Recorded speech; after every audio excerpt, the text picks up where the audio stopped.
Hello, these are the 5 need-to-knows for week 4, The Perfect Hike, and the 2 readings by Finney and Noyes.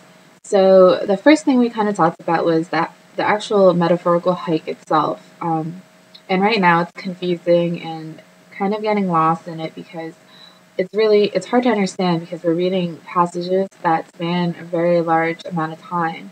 So it goes from Edwards and Winthrop and then till basically um, the Declaration and to Finney and Noyes' reading.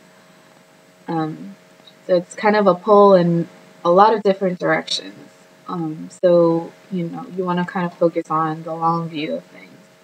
Um, the second need to know I have is about Noyes and um, his idea and his conceptualization.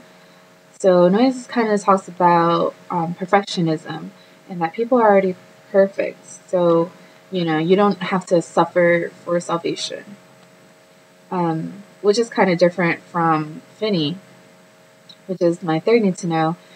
Finney kind of starts the second Great Awakening, and it's in a context of time when a lot of people are leaving the church. So he kind of creates a religious movement to bring everyone back. And he does it through a series of steps through revival, which kind of exercises the will and like the moral freedom to obey. So that brings me to the fourth need to know because he strives for moral perfection. But moral perfection isn't about an individual thing.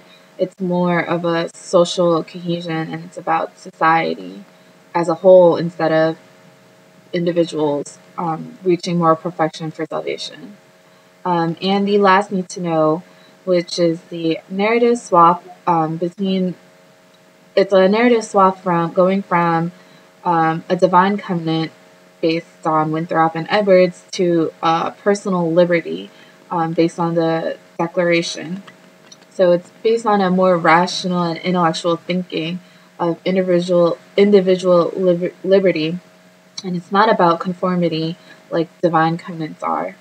So we're moving into a time period of a narrative swap um, and a time period of advancements in intelligence and technological advancements.